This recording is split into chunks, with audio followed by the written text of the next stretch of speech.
military bases and the research. Jeff, I just want you to know we're getting a bit of an echo. Okay, terrific. All right, well, with that, I will get us officially started. Thank you to everyone for being with us this morning. Wonderful to reconvene the executive committee. I just want, before we go any further, some of you who are with us in the very beginning have already heard me say this, but I just wanted to note the fact and celebrate that yesterday was Anne's 1-year anniversary at Shady Grove. Just to let you know, the Board of Advisors did mark the occasion with some flowers and a cake, and she was also feted by the council at USG. So just really wanted to celebrate and welcome Anne. It's been an incredibly tumultuous and fast-paced year, and we're thrilled to have you with us.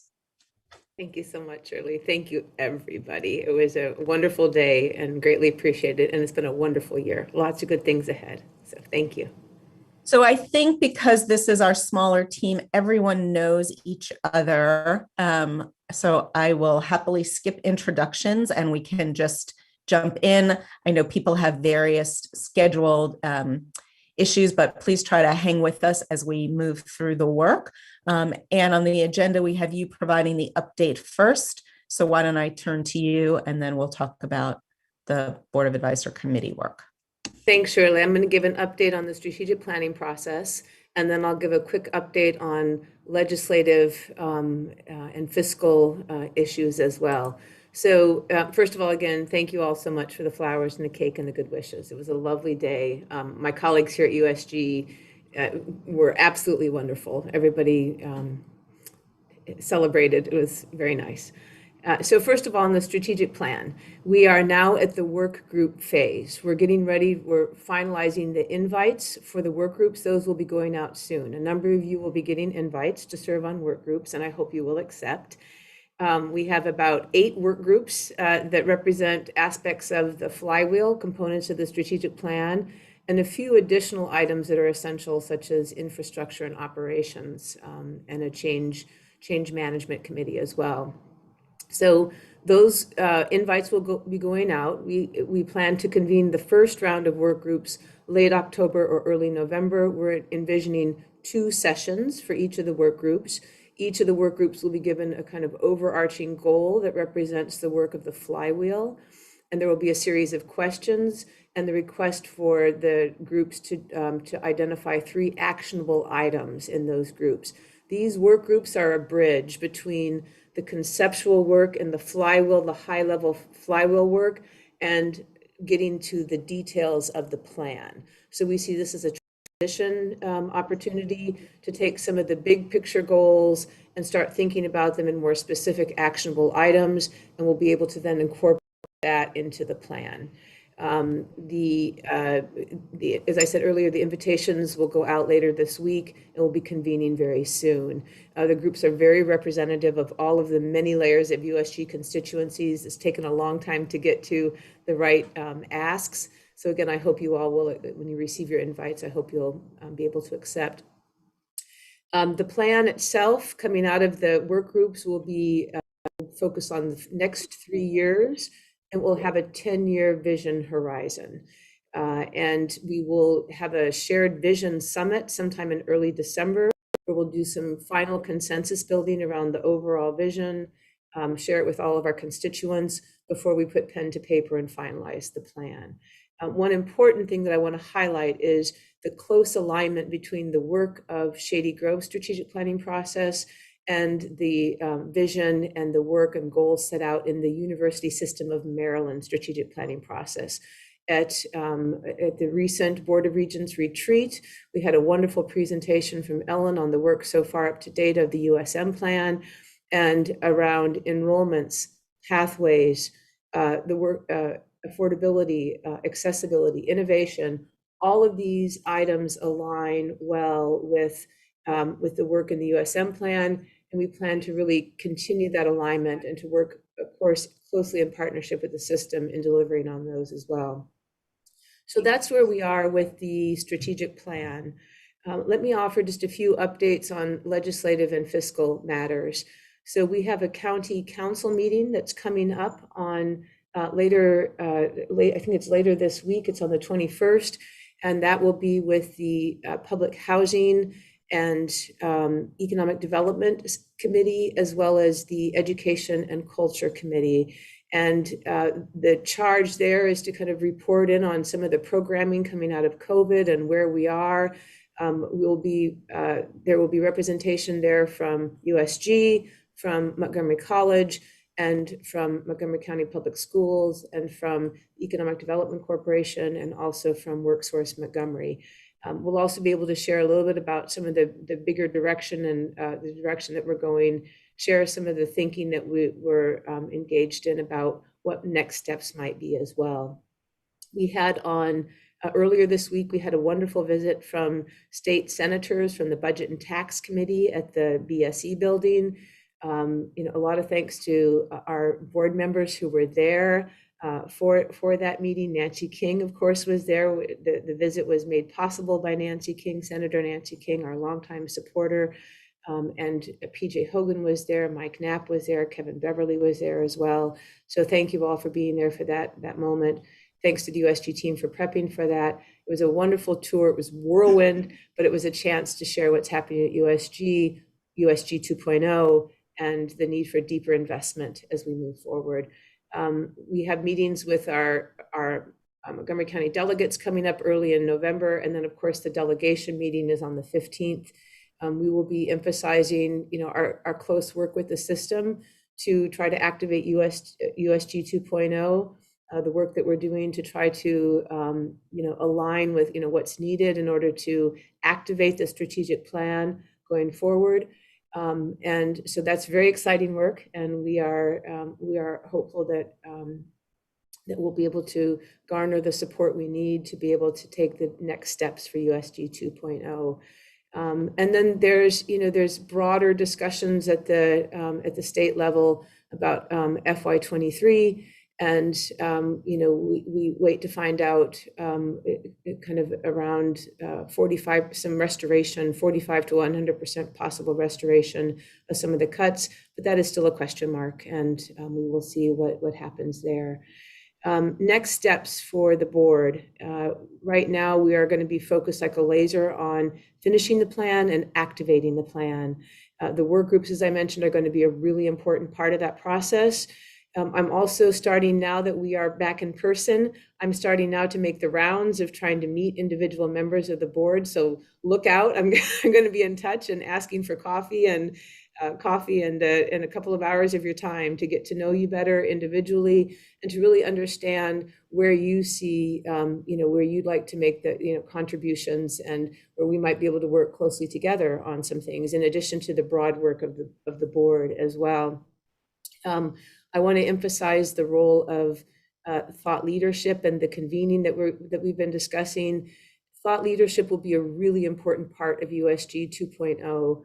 If we want to be a hub for innovation around the building and the implementation of innovative pathways, if we want to be a hub for the data that informs those pathways and the student experience, we need to build our role, our capacity, our understanding, our connection to the thought leadership in these areas. And so the convening that we've been talking about, an annual convening, will be not about what can USG do, how can we improve USG? It will be a convening around the thought leadership in these key areas, the innovation in these key areas, and really hopefully become something that the board can own on an annual basis in promoting this important part of USG's credentials and capacity in this area. So I will stop there. Shirley, if there's any questions, I'm happy to take them or hand it back over to you. Let's pause for questions from any of the board members, things you'd like to hear from Anne in more detail. I have one note. This is Mary. Since PJ's on the phone and needs to get off by 9, PJ, if you wanted to add anything before questions on the visit and how you thought it went and our current strategy for meeting with the delegation, et cetera, going forward. Sure. The visit went well. it was disappointing that there weren't more committee members there. But of the ones that were there, obviously you had Senator King, but you had Senator Gazone, the chairman of the Budget and Tax Committee. You had Senator Melanie Griffith, the president pro tem. Had Senator Ron Young from Frederick County, and Senator Addie Eckert from the Eastern Shore. It was, I said to Ann, I said, we have to always be careful that, we all know so much about USG, and we have to remember how little some people, how little they know. It was an eye-opening and enlightening for Addie Eckert, who represents part of the Eastern Shore, to see. We just happened to go into the Salisbury Health Sciences lab, and her eyes lit up when she saw the Salisbury University banner on the wall. Guy Gazone is very close to UMB and going through the whole dental facility. He was excited about that. And the fact a lot of them don't even realize that not USG granting a degree. These degrees come from College Park, from Salisbury, from UMB, and there was a strong point made about the capacity at USG, and the state and the system has made this huge investment. Now we need to maximize that capacity. So it was worthwhile. It was a worthwhile visit. Like I said, we wish there would have been some more members. I talked to Nancy King yesterday. She was kind of the same feeling, but it was definitely worthwhile. Thanks, PJ. I don't know. I was just going to follow up another question to Ann, but before I do, PJ, I just wanted to, you probably already know this, but Ron Young's son, Brad, I believe he was a former member of this board, right? Right. Correct. Also, Correct. he just stepped down as the president of the Frederick County Board of Education. And if you guys ever need any help with Ron, I have a very close relationship with him. He actually used to be my uncle. So we're pretty close if you ever need any help there.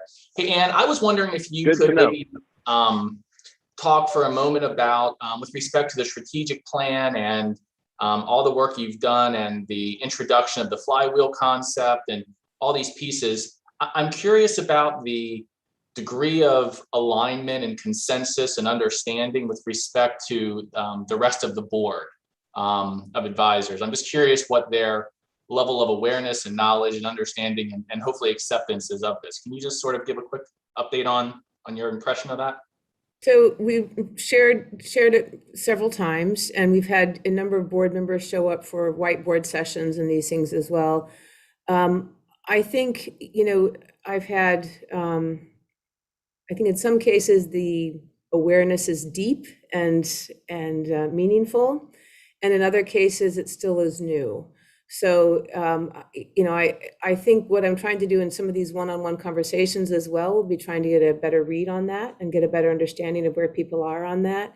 I think everybody here on this call has heard this a lot and has a good familiarity and good awareness, but it trickles in other areas. So, I think, Dusty, what I found is that these kind of broad presentations are good for a kind of surface level introduction, but it's when you have a whiteboard session or when you have a one-on-one conversation, a little bit smaller group, that this is where more of the meaning comes through and the resonance comes through. I think another thing that will be helpful is as we move forward, how we align what we're doing with what the system's broader goals are as well. So you can start to understand the flywheel in the context of advancing pathways, advancing innovation, advancing more affordable and accessible education and workforce development. I think as we start to get better about talking about the overall objectives of the flywheel as well, it'll be easier to communicate as well. So once we kind of get past the flywheel as a concept that people are trying to understand and what the flywheel is achieving gets more clear. So I will try to do more of that in these one-on-one sessions. But it's getting there, Dusty. It's getting there. But it's really important that we're there because this group has to help message and move this forward as well. Joe, before I let you in, Dusty, your question made me realize that we probably should go back and actually look through attendance and participation at which board members have had an opportunity to participate and which may not have, so that we can do some direct outreach. I'm wondering, Dusty, if underneath your question you had some specific suggestions, because I'm very open. No, I didn't have specific suggestions. Really, it was an honest curiosity that I have. But I'm more than happy and willing to help with those conversations, and either with you or separately, if I can be a resource, or others of us, I'm sure, are on this call would probably be willing to have some of those conversations as well. I think, Dusty, it's really important too that as we work through the flywheels, we think about the alignment with the work of the committees. Each board committee is going to have kind of things that they can take on that are part of activating this and moving this forward. So that understanding is really important. So I really appreciate the question. Yeah, Joe, Jane? jump in. This is Joe Baldwin. Thank you, Shirley and Ann. I just wanted to say one of the other challenges that we will face is not unlike with the system strategic plan and getting buy-in from all the campuses and regional centers. A challenge we will have going forward is engaging the academic, the student affairs, and the business sides of our partner institutions to make sure all of them are aligned, especially in the concept and the way that we see some of these pathways being implemented. As we move forward, it really is an alignment, I think, with the general thoughts of everybody, but that's going to be some work we'll have to do too as we move forward. Yeah, absolutely, Joe. This doesn't happen unless we have the buy-in of our partners. And so, I've started doing some of that socialization and talking with some of the leadership across our partners. Every time we have a program review, every time we have, any opportunity I have, we're socializing this constantly. And there's some people kind of scratching their head like, what? Why are you going to change what you do? That doesn't make sense. And there are others who are really excited about it. So it is going to be a broad-based effort. Absolutely. Joe, I appreciate your comments, because even as we do our work here at Montgomery College, understanding all of that will be helpful, because we, that our mantra has always been that we want to ensure that our students can move seamlessly into the second half of the pathways work as juniors, and ensuring that alignment is there is important for us as we look at our own curriculum and certainly mirror the freshman and sophomore years of the pathway. Absolutely. A really important point, and I will come back to, I know that we did not have a joint boards meeting last year, and I know that they're often very action oriented, but there may be some reason to have some conversation between the boards a little bit farther down the road when we have some of the actionable items. So I very much appreciate that thought. Eric, you got your... Sure, I'll just add real quickly that Dr. Dukes and Dr. McKnight and I have tried to establish some regular meeting practices, and the one we had yesterday was fantastic. So trying to do some of that work as well in our smaller group, as well as in the larger constituencies as well. So thank you, Dr. Dukes, for that work together. Eric, jump in.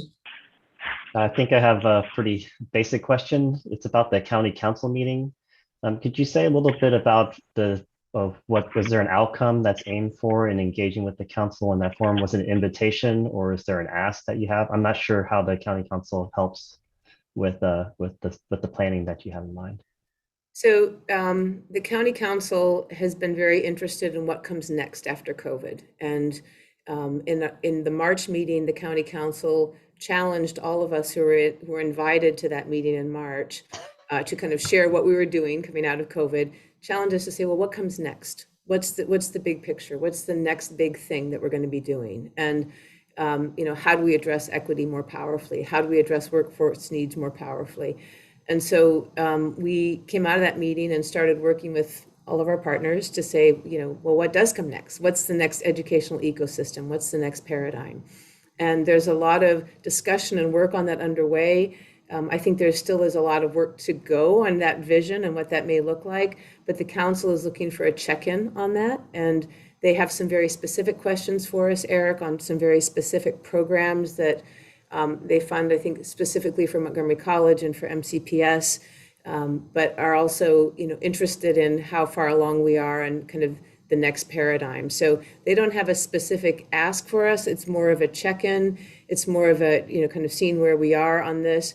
But I think all of us would like to move to help push the council to be thinking bigger picture, bigger ecosystem, bigger paradigm. And for us, that work is crucial to the strategic plan, Eric. Having buy-in from the county on this broader pathways model as the key to the next educational ecosystem is crucial to our strategic plan work. So, there could be funding involved in that down the road. There could be more county investment in different things related to pathways, absolutely.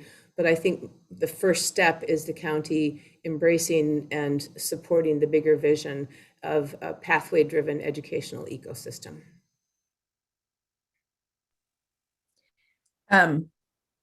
Eric, I'm just going to add on.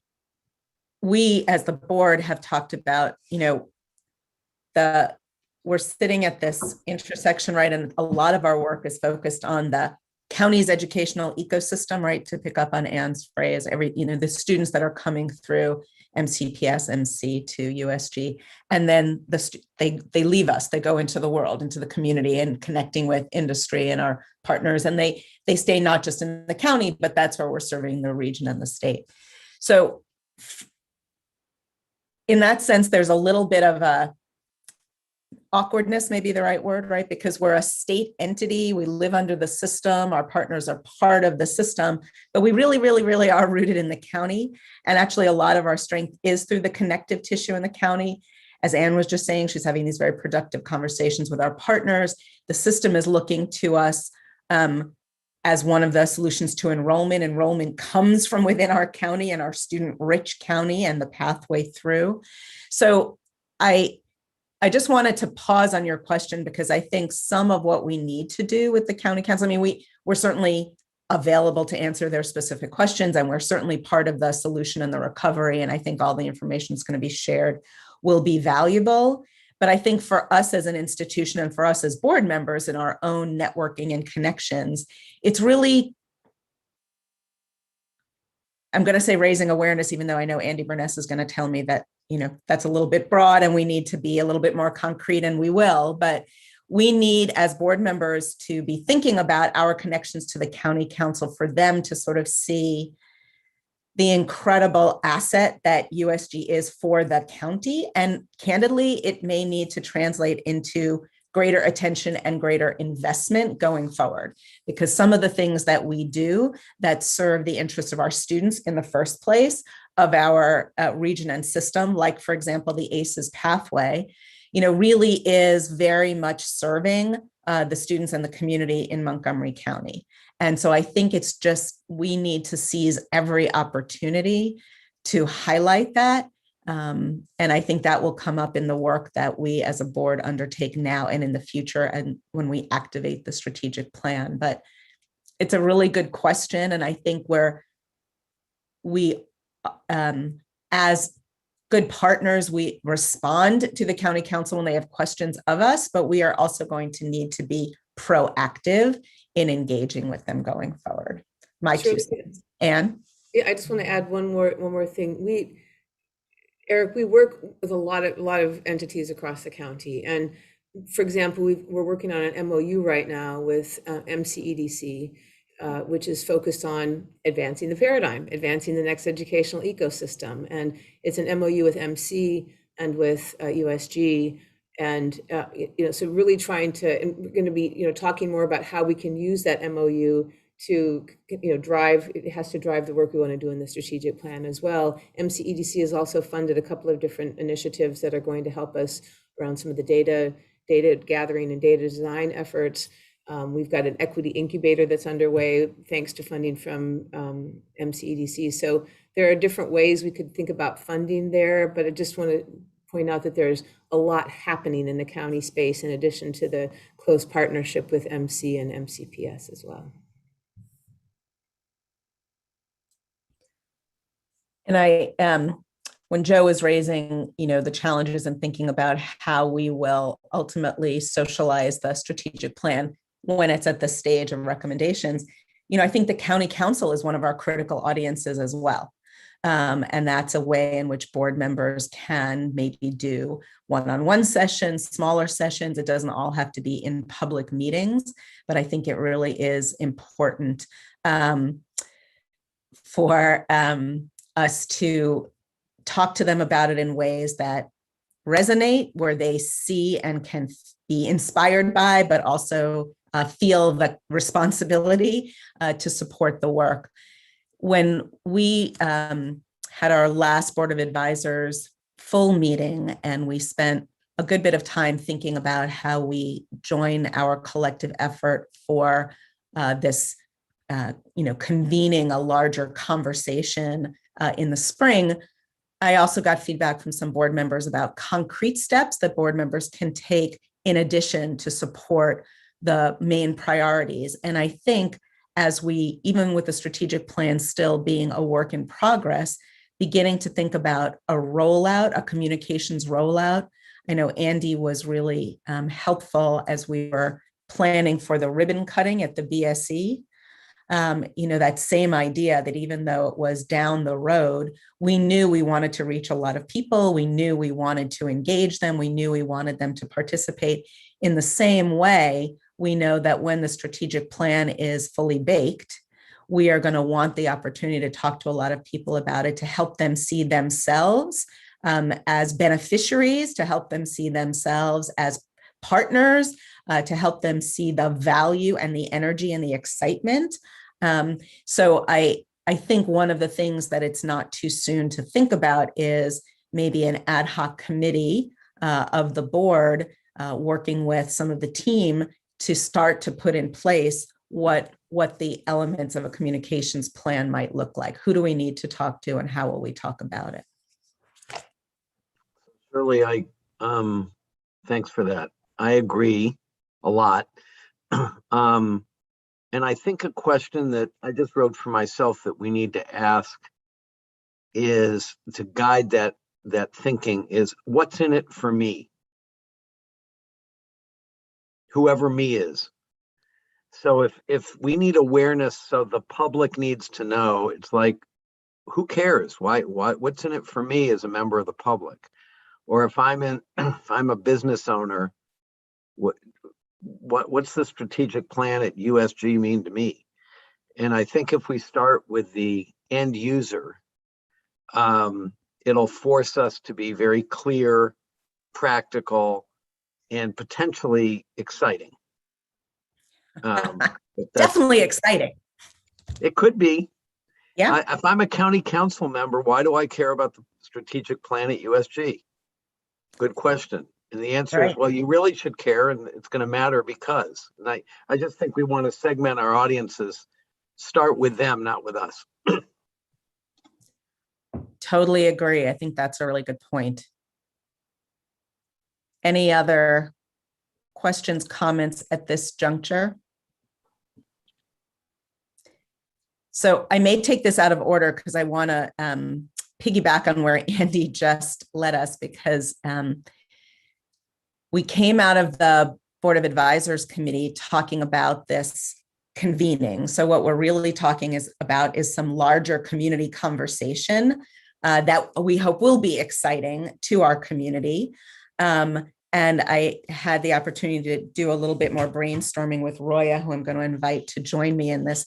But Andy, to your point, that's exactly where we landed, right? If this is going to be something that people want to come to, it is going to have to be clear what is in it for them. This is not USG would like to think about itself and will you come into the room and be with us?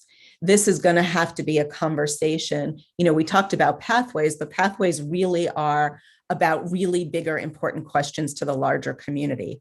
How do we prepare, what is it that students need to be successful in the workforce that is right here? How will they be competitive to access and meet the needs that are right here in our county and region and state? And that matters to employers. is the pipeline there? How do I know that they're being prepared well to be able to meet my needs? Students have the same question. How do I know that the classes that I'm taking, the experiences that I have, the connections that I'm making are the right ones? So we were very much also thinking about how we design this conversation to be one that engages, because it's really about how we are preparing our collective future and really thinking about it, not just from our partner's perspective, although they clearly they matter, but the end user, as you were saying, Andy. So I just want I'd like us to spend a little bit of time, I'm looking at the clock, a little bit of time together as an executive committee, starting to give this some shape, and wanted to share just some initial ideas. In terms of timing, this was something we were thinking about for the spring, because we'd like it to be after the Annapolis session. So we'd like it to be after the April sine die, so that we can engage with some of our representatives in the state. So we were thinking a May-ish event. We were thinking that we are committed to having our students be front and center. So we were thinking of a student story as a way to sort of illustrate some of the need for pathways, rather than simply I pick my institution, but it's a lot more about what are my interests? What are my passions? How do I think I can create my future? And what are the classes I need to take, but also what are the experiences I need to have? And who are people who I could talk to and network along the way? So thinking about having a student theme or story, thinking about a keynote speaker. I know that we have done some work, and Andy, I think you brought into the sphere, Josh Weiner, who does work with at the Aspen Institute around community college excellence, and thinking about, the connections of students coming into our space from having already had that exposure, and what really how we anticipate the changing needs of our students. So maybe a keynote speaker, and then maybe some panels where we are engaging with our partners, not specifically around the courses we offer or the programs we offer, but about a bigger picture question. So, if we took as an example, let's just say we took as an example space, right? An exploding industry. We're sending people up in rockets. We're exploring space.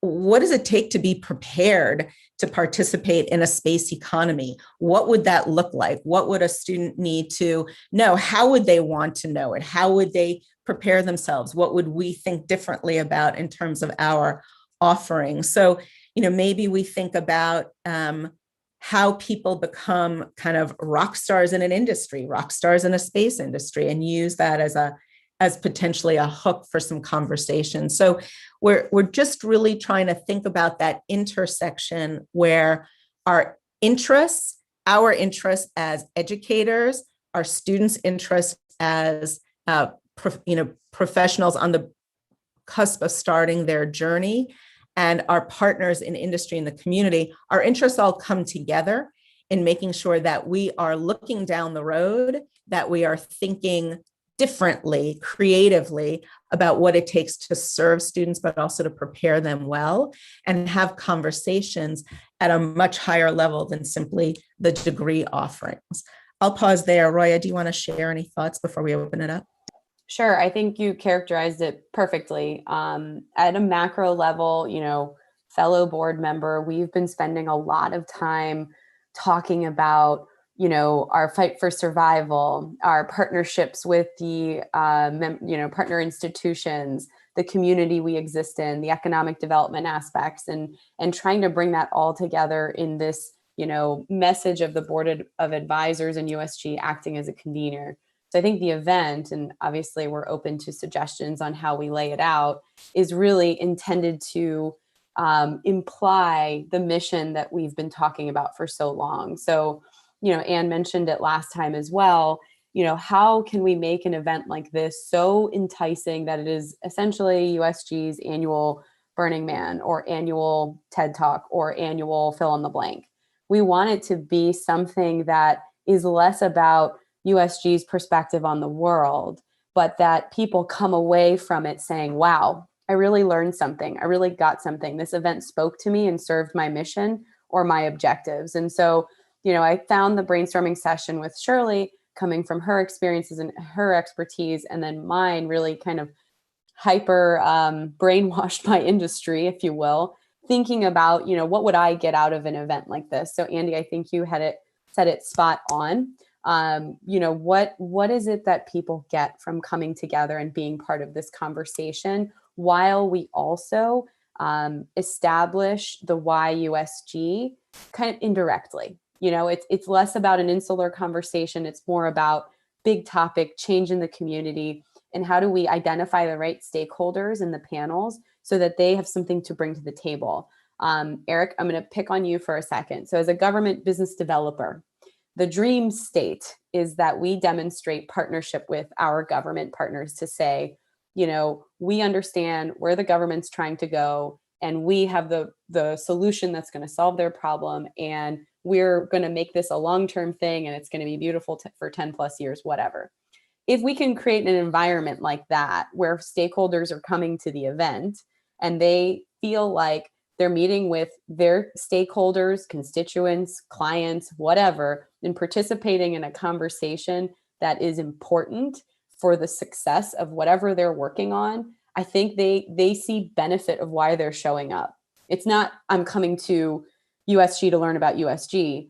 It's, wow, USG is really a convener of innovation. I want to be at the table with this entity because I know it's going to help my mission. And so I'm being very generic because I think we have a lot of different audiences that we need to serve in this event. And so we have to be mindful about not getting distracted by that, but also being inclusive. So to me, this event is really the culmination of the conversations that at least I've been privy to for the last 5-6 years. How are we pulling where the industry is going, where the economic development is going, where academia is going, into an annual come to the table and we're going to have some fun event. So Shirley, I think you covered the agenda. So I just wanted to go back to, how are we engendering passion out of something like this? So I'll stop there. And Roy, this is Mary, but Roy or Shirley, what we're talking about is as an event and a convening. And I think that one of the key aspects of it that we began discussion on is really what is the outcome. It is not an event for an event's sake. And so reframing it to be something much more than just a splash in one event time is really looking for the outcome and the follow-up that comes out of the event. Because if it doesn't have that piece, it will not be a dynamic event that people want to come back to because they see active change. And the fact that each event can't be the same thing. We can't have the same conversation every year. But correct. Anyway, sorry, Anne, correct. Go ahead. No, I was just going to say, building on that too, and thank you, Roy, it was great. I think this is about changing our partnerships, changing the nature of the relationship in our partnership. So to Joe's great point about our partners need to see the value of this and buy into this, this is about USG going from being real estate, I'm going to be blunt, to USG being more of an active partner in how we do these things and being a place where there's innovation happening, a place where there's these conversations are happening, where we're thinking the big thoughts and implementing the big efforts as well. So it's a big part about shifting that partnership. And I appreciate, I just want to call out in the chat, Dr. Duke suggested a speaker, Karen Stout, President and CEO of Achieving the Dream. So we're in the brainstorming stage. We both want, does this sound of interest to you? What does it make you think about? Just shout out any reactions you're having, because we're clearly it's quite inchoate and we're going to build it together. So this is your chance to jump in.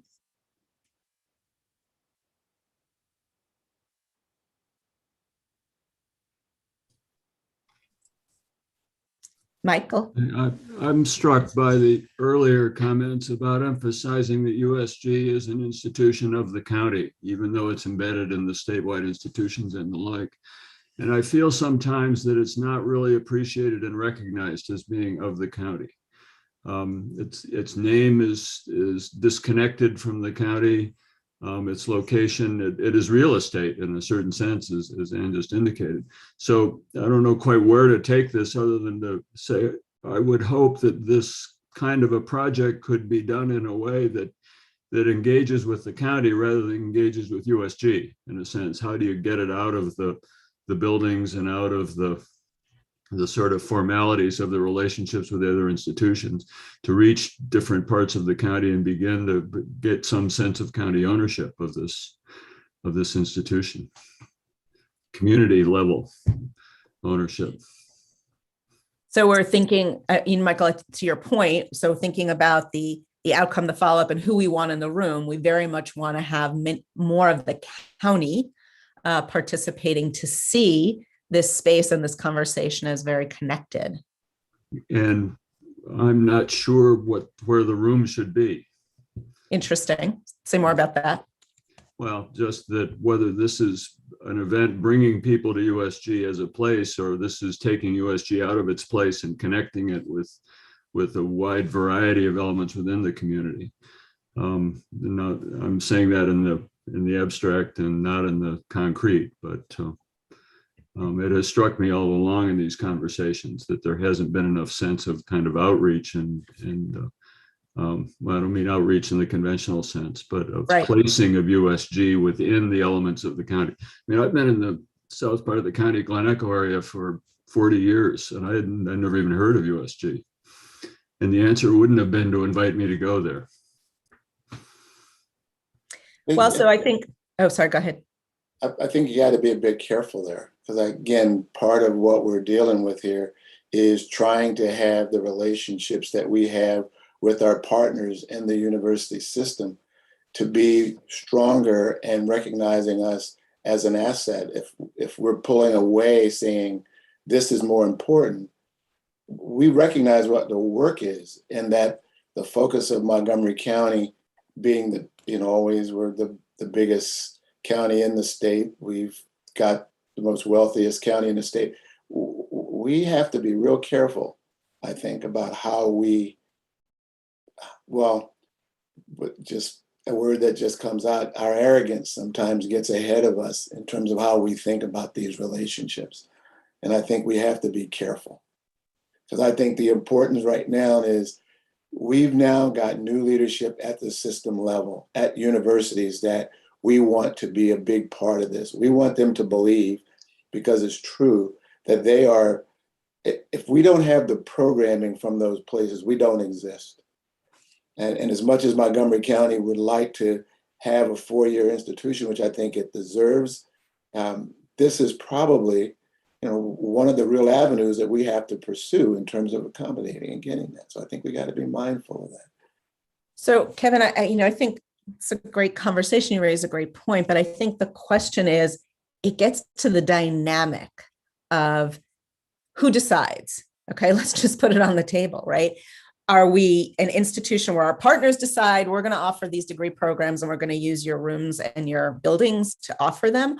Or are we going to engage in a conversation with them as peers, as leaders, as equals to say, the world is changing so fast. Some of you have been in conversations with Ann on this future fan concept as a shorthand, but what we're really talking about is, and particularly coming out of the pandemic, people do things differently. This kind of meeting over Zoom, we just didn't do it before. Many of you, like me, have stories about, I have friends who I never saw because we kept trying to find that perfect weekend to get together. And now we meet every week, this way, because it's just opened up a different way for us to proceed. I'm not particularly tech savvy, but I do a lot of things on my phone, and I am hypersensitive to the things that are really easy for me to do, or I'll follow through if something comes across my screen, and things that are hard. So I say that to say that conversations about how will we set the future, how will we know what we should be offering, and how will we know how best to engage students, and how will we continue to attract them when they have access through their phones to a world of information, education, credentials, courses, right? I mean, that should engage us collectively And then not just the academic side, right? That also really matters to the employers, as Roya was saying, right? Where the dream is, I work here, my business is here, I'm raising my family here, but I've got employees who I'm responsible to, and I want this community to thrive, and I want my future talent to be coming from here, and I want to connect with them.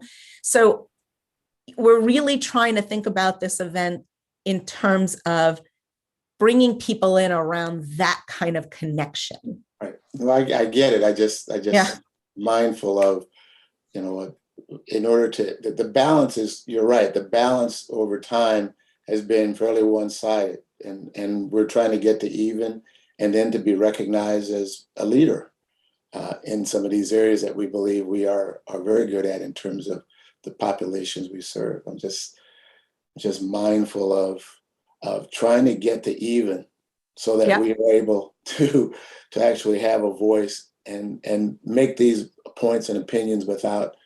So this is Mary.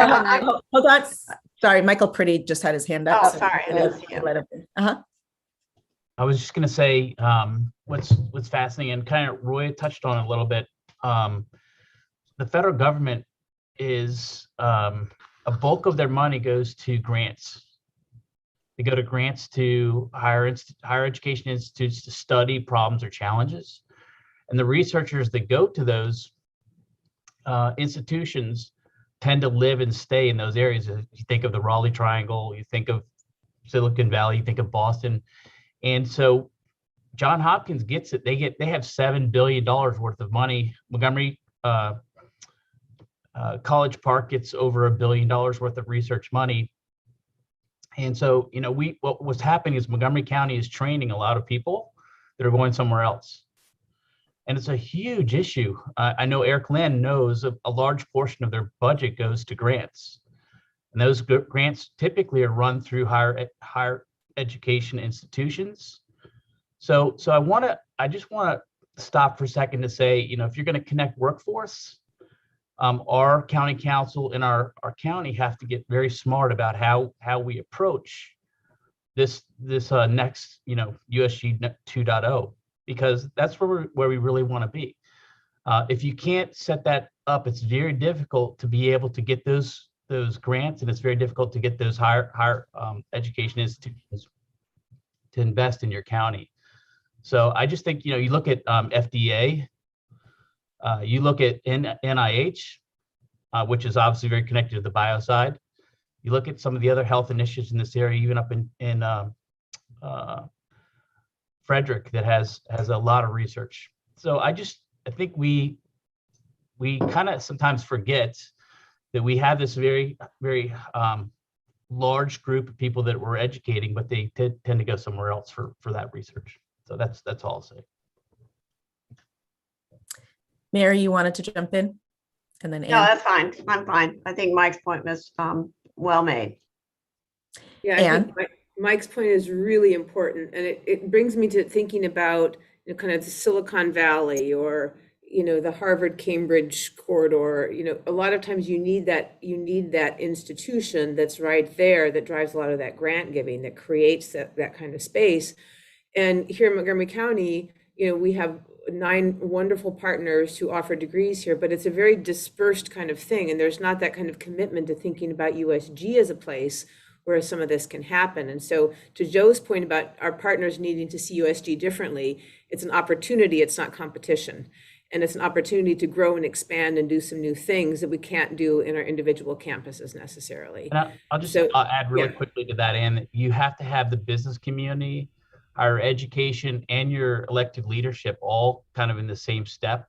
Absolutely. To make all that happen. And, right now, I think that's been the biggest challenge we've had, is making them understand the value and the importance of our institution in the county, and what that really has to do with workforce in general. So if you want jobs, you need to have great educational institutions to anchor that, and they have to be in a scenario where they can conduct and manage research. So I think if we're savvy about where we go, how do we use our pathway right through Montgomery County Public Schools, Montgomery College, and USG to get to a point where we can have what Roy was saying, this one great opportunity to be able to show what we do and how we do it. And I think unless you have that, all three of those things together, it's going to continue being the same. And I'm not trying to be a soothsayer here, but I say it's going to be very difficult to be able to convince people of the long-term value of this. Yep, I agree. So let me just add a few thoughts listening to the conversation and very much appreciate everyone jumping in. I think the event that we're thinking about, this conversation, I think this is very much one of these show me, don't tell me. Kevin, to your point about arrogance, this isn't us saying, hey, we're thought leaders, come to our space. This is us genuinely saying, there's an important conversation that needs to be had in our community. We're deeply invested in our community, and so we are hosting it. Because this matters to all of us. And we're going to have to be very convincing on this matters to all of us, to Andy's point, but that is what this is about. This is a show me, don't tell me. Andy said before, in terms of the audience, what's in it for me is their question. But I think one of the things that needs to guide us as we think about speakers and topics and how we put it together is, I think we're all thinking at our own level about how and why do the students pick me, right? As the educators, we want our students to pick us. We want them to pick USG because it gives them access to a lot of wonderful different institutions. Our institutions right now are somewhat stuck in a more traditional mode of literally pick my institution over another one. And we're trying to break out of that a little bit. But employers too are like, how are you attracting people into your field, into your business, into what you do? And so, thinking about organizing around some of these questions that matter to all of us at different levels. We come at it differently, but finding the right thing that's the hook, I think is where we're trying to get to. And so, this conversation, which will only be one of many, because we'll keep sort of framing it, but I think that is the space that we want to land. This isn't going to be a convening labeled, come and talk about pathways. This is going to be a critical community conversation that's going to be related to the outcome of pathways because it thinks differently about how students pick what they want to do in this, in this world where, I could put up a TikTok video and suddenly have millions of viewers and suddenly I've created my own, space and genre and career that had nothing to do with going to school and getting a degree and, doing a formal interview and getting hired, like different from the student perspective, different, I think, from the employer perspective, and shared interest in wanting to keep the talent that we invested in here. So I'm just trying to throw out some of the conceptual ideas to see if we can grab you a little bit. I think maybe we'll spend another 1 or 2 minutes on this, and then we'll continue to engage you and keep shaping it, but very much appreciate the thinking. Roya? Yeah, if I may, I don't want to derail the facilitation that you're so wonderfully doing, Shirley, but I would love to parking lot the last conversation we just had, because I tend to agree with Kevin. And I know we have a lot of audiences and objectives that we're trying to accomplish at the same time. But I do want to be mindful of the pros we put out to our audience in general, and then also by virtue of setting up an annual event like this, because I think making sure that our intents are clear, what our objectives are as USG are clear, so that the right folks are engaged. I do think if we get too hyper focused on Montgomery County, we're going to lose a lot of people in that. But I'm not trying to diminish the points that were made. I think there are so many objectives we're trying to accomplish. We got to clarify them. So I think it's very important that we have a separate deep dive on that, so that we as an executive committee are on the same page, and that we go into the event and the backbone of foundation and planning of it is clear. But back to Shirley's question, just wanted to foot stomp that. Well, so I'm sorry, Shirley. One point ahead. I would make around this is that we keep raising, and this gets raised all the time, whether it's Silicon Valley, whether it's up in the Northeast around New York or Boston. And the difference is that we don't acknowledge is that those are cultures of entrepreneurship that we struggle with here. And when I think about, our government structures here and how its relationships with business are, it's a struggle. Because if all of a sudden we make it Montgomery County centric, you will lose the business community. I will tell you that we have had enough of government can solve every problem that's out there when we know that the partnerships that need to be strengthened are the ones that I think Michael has suggested. We've got to get the business community engaged in this in ways that they haven't been traditionally, and have them believe that we can be that conduit that helps change how the government works here in terms of innovation and how we connect these pieces. I think we have an opportunity, and we got into that conversation yesterday. We call out a lot of things as strengths when there really are opportunities, because to date we've not exploited them to the point of being real strengths. If I could jump on Kevin's point for a second, our strength in the metro area around DC has been federal government funding. The comment that was made about the amount of grants that universities in this area get, it's mostly federal government. It's not heavily corporate. And that's a strength in the sense that, we expect that federal government grant money to increase dramatically in areas that our local universities all have expertise in. But it's a double-edged sword, Kevin, to your point. And your comment that we don't have as friendly an environment for entrepreneurship, period. Some people believe that's because we have such a strong base of federal support. I mean, we say we're one of the richest states in the country based on per capita. A lot of that has to do with the federal government. So I think you're hitting a really important point.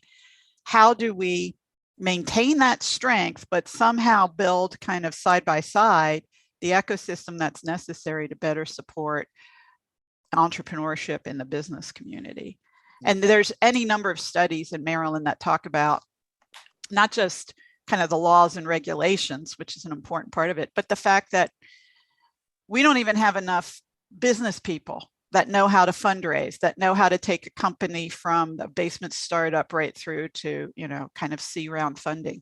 So it's something we're looking at across the board in the state. And you're right, there are people in the universities who study that as well. But I just want to, Roya was the term you used, I want to foot stomp Kevin's point.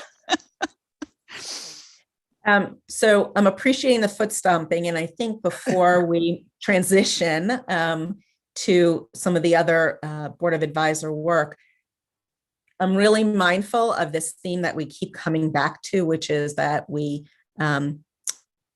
need to make sure that people that our business partners see what's in it for them, that we need not to be too county centric, that we need to be careful that it not just be an internal conversation. So I just want to ask, we've got good representation on our full board, and in today's conversation, we have board members who serve in our community, who are business people, who hire in this community.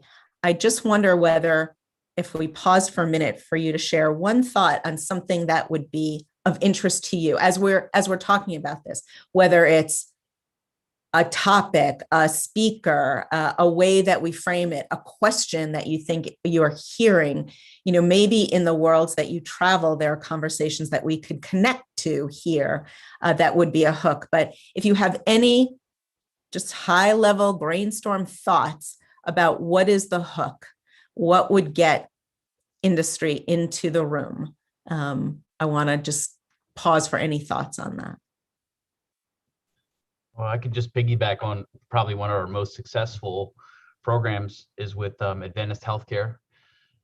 They made a very smart decision that they wanted to save money, not having to retrain nurses when they came on their floor, to be involved with that curriculum development and to be able to go back and reach into that institution and be able to influence not only the students that may consider them as an employer, but also as a way to be able to improve the knowledge base that they had.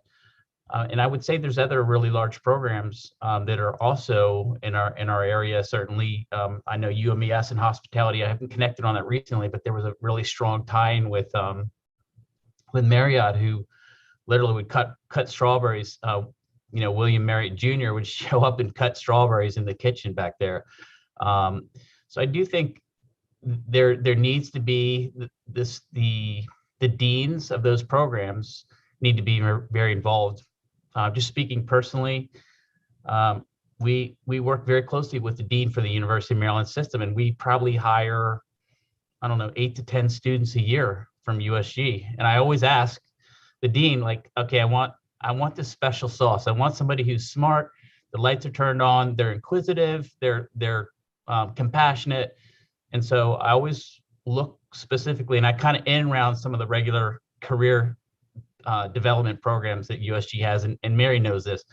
But I think specifically, whether it's finance or whether it's nursing or whatever any of our businesses need, I always want to reach. I think we employ over 500 people in this county, but I think we're a small employer relative to a lot of other larger ones. I know now Roy, I think Battelle is what, 10,000 employees or something like that. So it's huge.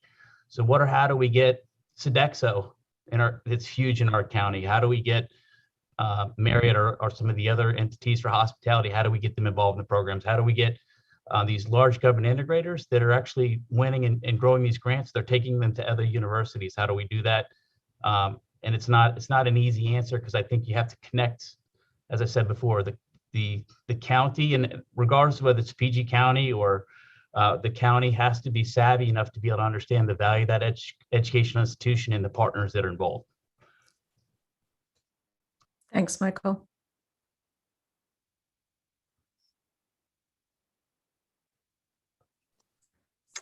I think one thing that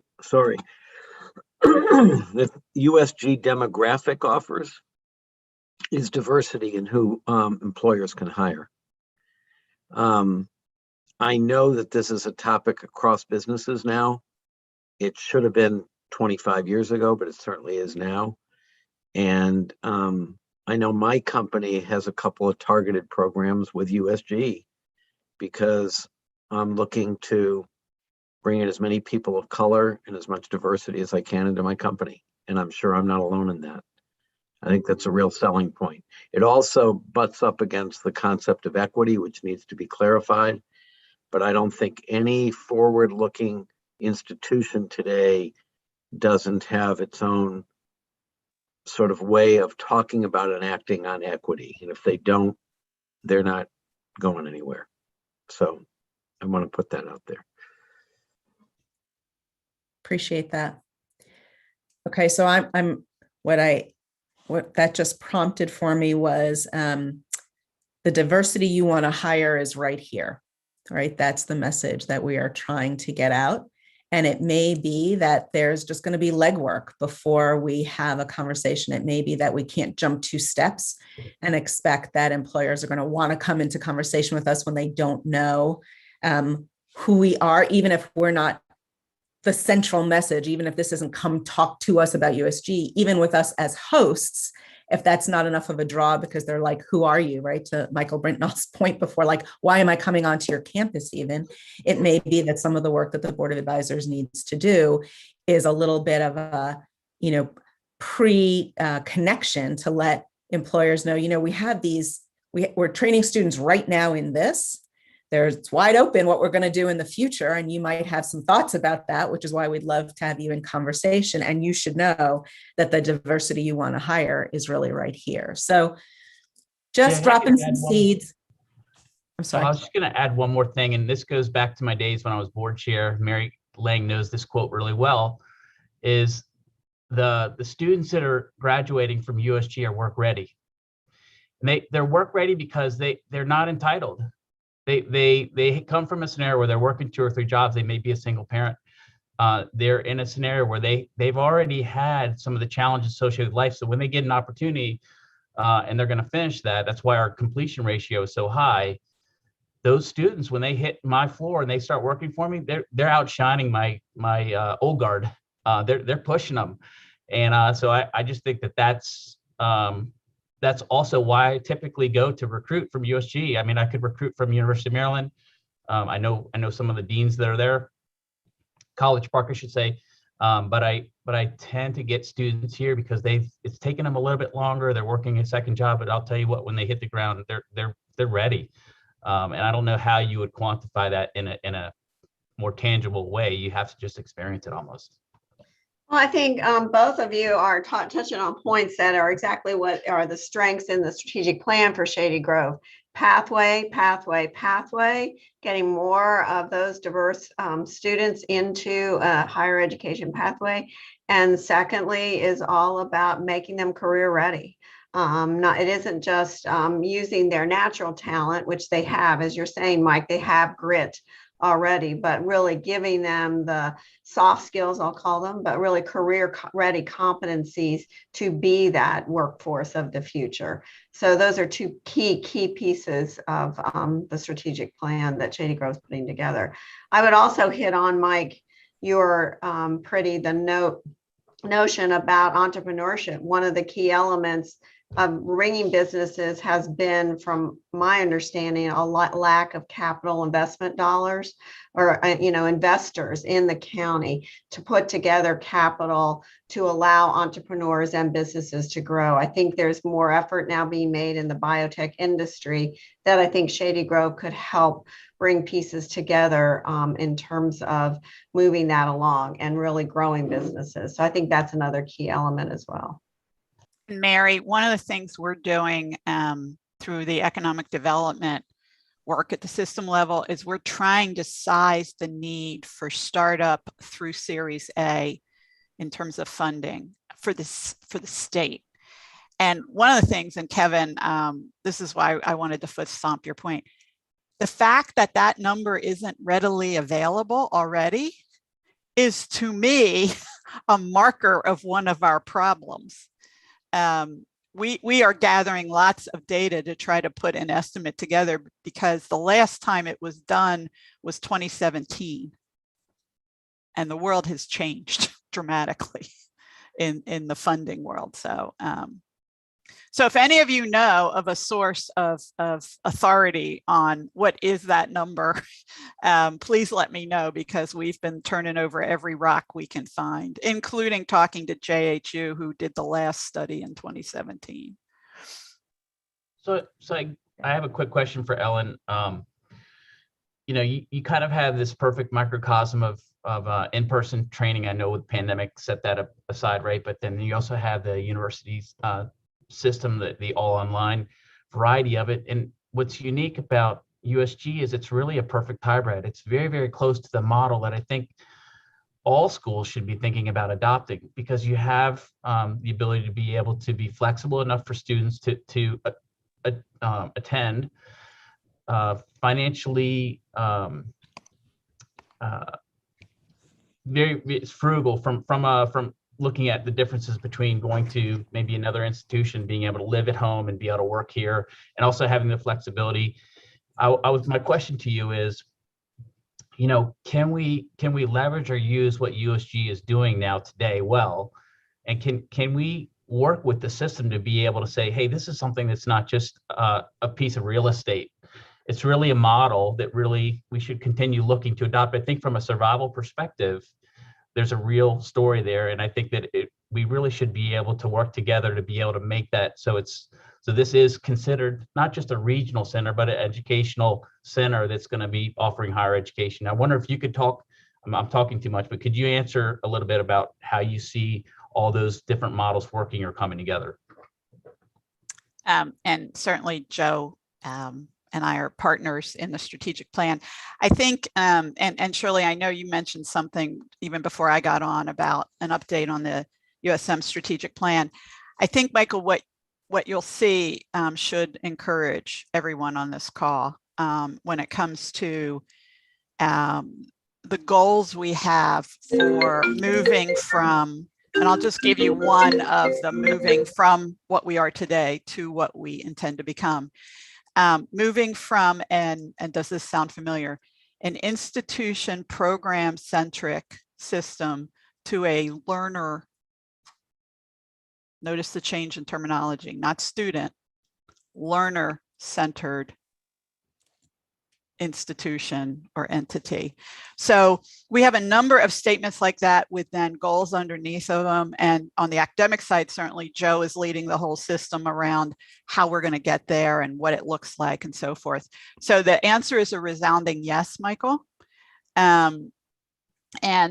Happy to, whenever appropriate for the board, Joe and I can do a summary update or even do the presentation Ann saw at the retreat, which was very well received. We were very heartened that people seem to resonate because we have some rather bold statements and rather bold goals in there, which are going to be very hard, but are necessary. So I think there's a recognition, Michael, at the system leadership level, including the presidents and the regents, that the world has changed and it's going to continue to change, and the pace of change is accelerating. And I think it'd be important also maybe for this group to understand the level of hybrid learning that is already going on throughout the system. And the extent to which we believe there's going to be a core, obviously, of people who want residential learning into the future. Nobody's worried about the flagship into the future, but there are a number of our schools that are going to have to change radically to thrive in the future. And the chancellor has repeatedly stated that he expects Shady Grove to be used as an innovation hub for the things we need to test and scale across the system. Now, we have to activate that. That's our new favorite word when we're talking about strategic plans. We need to make that real. We need to figure out ways to execute it. Importantly, the president seemed to agree. Now, is that what they're worried about for the next year or two? Probably not, to be honest. Because what do we hold them accountable for? Those enrollment numbers, those retention numbers, those graduation numbers, those research dollar numbers. So necessarily, a lot of this thought leadership is occurring at the system leadership level. Joe, I don't know if you want to say anything more about that, but. No, the one thing I would add here, I think, is this concept of pathway, and I've heard it used by several people here. And the advantage of Shady Grove is that the programs recognize that Montgomery College is the primary pathway. When you go to our 12 institutions and the 16 community colleges, we currently have more than 850 articulation agreements from 2-year into our 4-year systems. But Shady Grove is unique in that we have a big highway pathway, not all these small ones. And that's one of the ways that we really want to capitalize on what we have at Shady Grove. I think that is going to convince more and more people, because when we talk about accessibility and affordability, we know that a major point is for students who need to start at the community college level and then go into one of our 4-year institutions. It's a more financially feasible process for them. And that's one of the areas that we're focused on, as well as reaching down into the K-12 system. And Joe, I think what's really important about that articulation is that the students that are going to Montgomery College are not the same students that are applying to go to College Park. And it's not competitive. We need to make sure that the provosts and presidents understand that there's no, we can all play nicely in the same sandbox, right? So it's got to be looked at as non-important. If you do speak to students that are making that transition and trying to articulate into the University of Shady Grove, their biggest feedback that they'll tell you is there's a lot of gen ed or lower related classes that they're forced to take for their associate's degree that don't transition well or articulate at all into the University of Maryland partner institution, and it's a shame. Michael, I'm going to stop you there just because these are really legitimate concerns, but I want to come back to I want to spend the last couple of minutes, with your permission, on just some of the other smaller steps. I am grateful to all of you for engaging in the conversation, because I think for our first step in a convening, it's just going to take a lot of this kind of conversation to really think about how to get to what I think the vision is that we all share. And it's becoming increasingly clear to me that it's going to be some of the other concrete things that we as Board of Advisor members can do this year to set us up for this that is going to also make a huge difference. We've been very mindful this year to not have a lot of the committees meeting in advance of the strategic plan work that are waiting on recommendations. For example, Michael and Bob Young and Todd are going to serve on our fiscal model work group but haven't convened their committee. We have, however, tried to think about things that we as Board of Advisors can still do. And to the point that was being raised today on connecting to employers, thinking about the diverse workforce, thinking about our equity lens, a couple of concrete suggestions that I will just share with you, but I will ultimately double back with individual board members. We talked about developing a little bit of a Board of Advisors member, almost like a road show, having 2 or 3 of us from the Board of Advisors go out into the community, connect with other employers in an industry. So maybe asking like Michael Pretty to connect us with some other people in his space to sort of inform them, number one, about the programs we immediately have available in terms of the diversity they can hire, but also sort of just beginning to socialize a little bit about USG and the conversations that we're having and the things that we are really thinking about in terms of the future, that connecting around where their interest, what's in it for them, collides with what we are doing to prepare students. So we've talked about developing this sort of board member roadshow.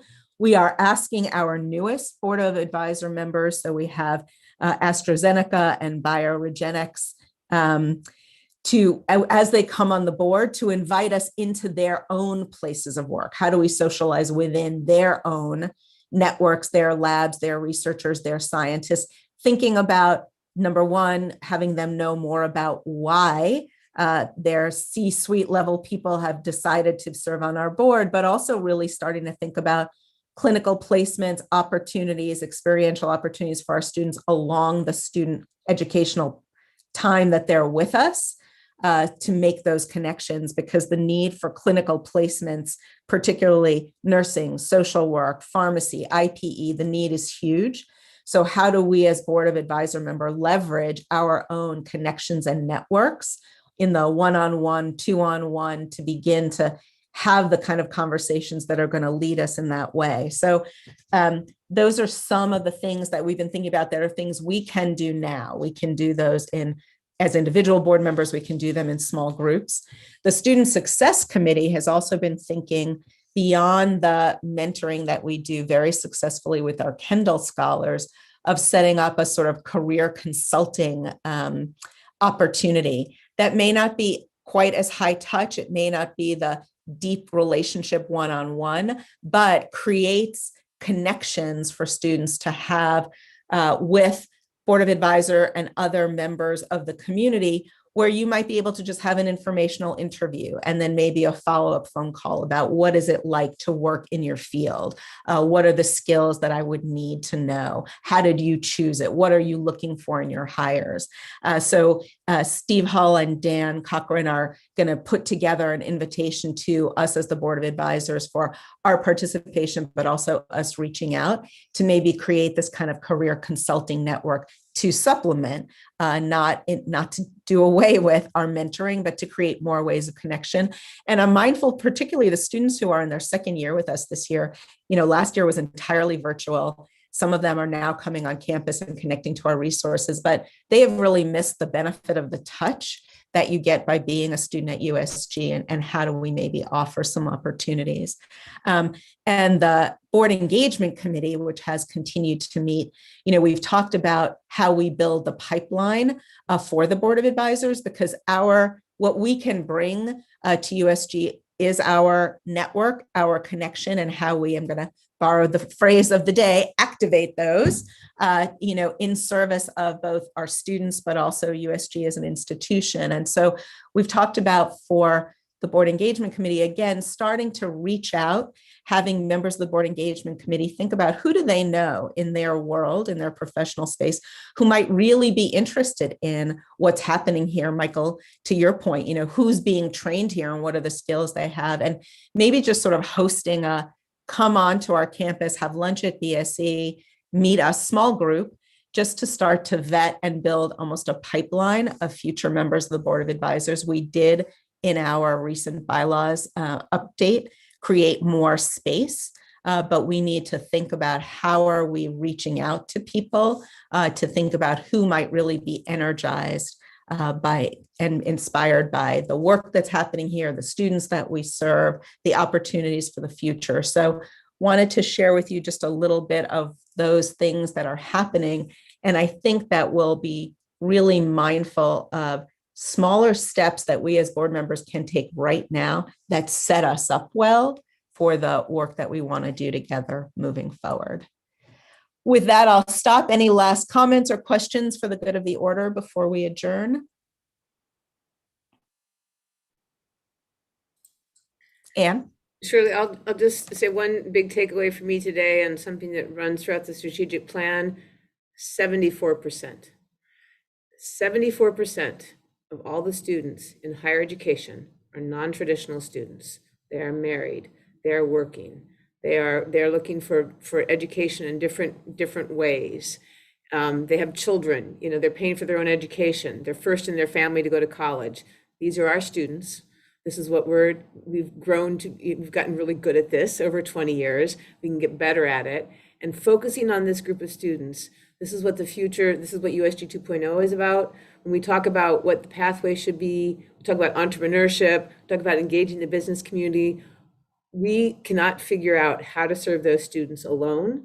That has to be a very collaborative effort. And I think some of this thought leadership work can help us in that way. But refocusing this conversation to say, how do we serve this student, as opposed to how does this student fit into what we have? I think this is the challenge. And this is the future of USG, is being able to be a key partner in this as well, with the system, with business, with Montgomery County, everyone. So I appreciate the conversation today very much. But I just want to remind us about the importance of, we got to figure this. This is where the sweet spot is. This is what we should be focused on. This is what should be driving the work that we're doing as well. So this is what animates the flywheel, I will say. Well said.